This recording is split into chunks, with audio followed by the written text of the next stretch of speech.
തീവണ്ടിയിലെ class മുറി. ടോട്ടോ ചാൻ തലേന്ന് master ചൂണ്ടിക്കാട്ടിയ തീവണ്ടി മുറിയുടെ വാതിൽക്കലെത്തി. സ്കൂൾ വചനമായിരുന്നു. മറ്റാരും വന്നെത്തിയിട്ടില്ല. പഴയ മട്ടിലുള്ള ഒന്നായിരുന്നു തീവണ്ടി. പുറത്തെ വാതിൽ പടി അതുപോലെ തന്നെ ഉണ്ട്. 2 കൈയും കൊണ്ട് പിടിച്ചു തിരിച്ചാൽ വാതിൽ വലത്തേക്ക് തുറക്കാം. വാതിൽ പാളി തള്ളി തുറന്ന് ആകാംക്ഷയോടെ ഉള്ളിലേക്ക് എത്തി നോക്കുമ്പോൾ അവളുടെ ഹൃദയം പടപടാ മിടിക്കുന്നുണ്ടായിരുന്നു. ഹായ് ഹായ്, ഇവിടെ ഇരുന്നുള്ള പഠനം തീരാത്ത ഒരു തീവണ്ടി യാത്ര പോലെ തന്നെ ആയിരിക്കും, അവൾ വിചാരിച്ചു.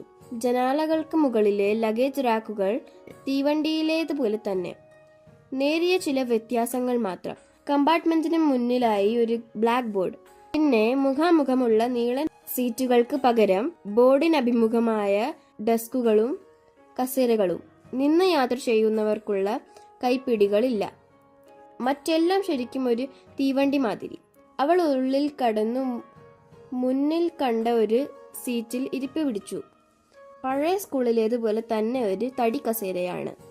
പക്ഷേ കൊച്ചു ടോട്ടോയെ പോലെ ഒരുവൾക്ക് പകൽ മുഴുവൻ ഒരു വിമ്മിട്ടവുമില്ലാതെ ഇരിക്കാൻ പാകത്തിന് സൗകര്യപ്രദമായ കസേര. പുതിയ സ്കൂൾ അവളുടെ ഹൃദയത്തെ കീഴടക്കി കഴിഞ്ഞിരുന്നു. ടോട്ടോ ചാൻ നിറഞ്ഞു സന്തോഷിച്ചു. എന്നും സ്കൂളിൽ വരണം, അവധിയേ വേണ്ട, അവൾ തീരുമാനിച്ചു. ജനലിലൂടെ പുറത്തേക്ക് നോക്കിയപ്പോൾ അവൾക്ക് സംശയമായി. ട്രെയിൻ അനങ്ങുന്നുണ്ടോ?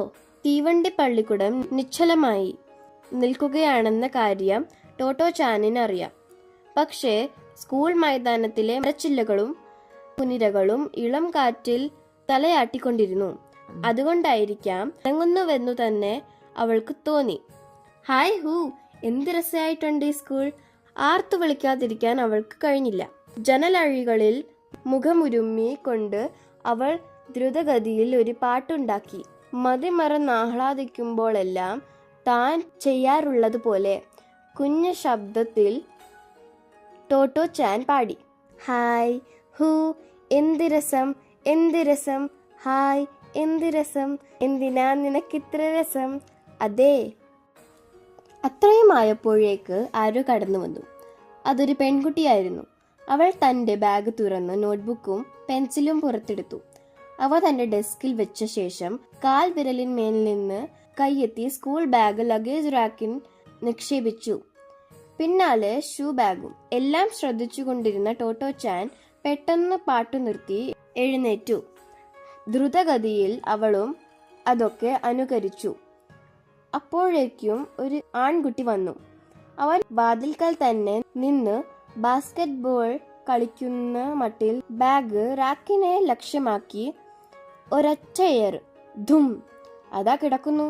റാക്കിന്റെ വക്കിൽ തട്ടി ലക്ഷ്യം തെറ്റി താഴെ. ശരിയായില്ല. സ്വയം പഴിച്ചുകൊണ്ട് അതേ സ്ഥാനത്ത് നിന്നു തന്നെ വീണ്ടും അവൻ ലക്ഷ്യം പിടിച്ചു. ഇത്തവണ ബാഗ് മുകളിലെത്തി. ഹായ്, ഉഗ്രനേർ! അവൻ ശബ്ദമുയർത്തി വിജയം ആഘോഷിച്ചു. ഇല്ലില്ല, ശരിയായില്ല. തൊട്ടടുത്ത നിമിഷം തന്നെ അവന് തിരുത്തേണ്ടി വന്നു.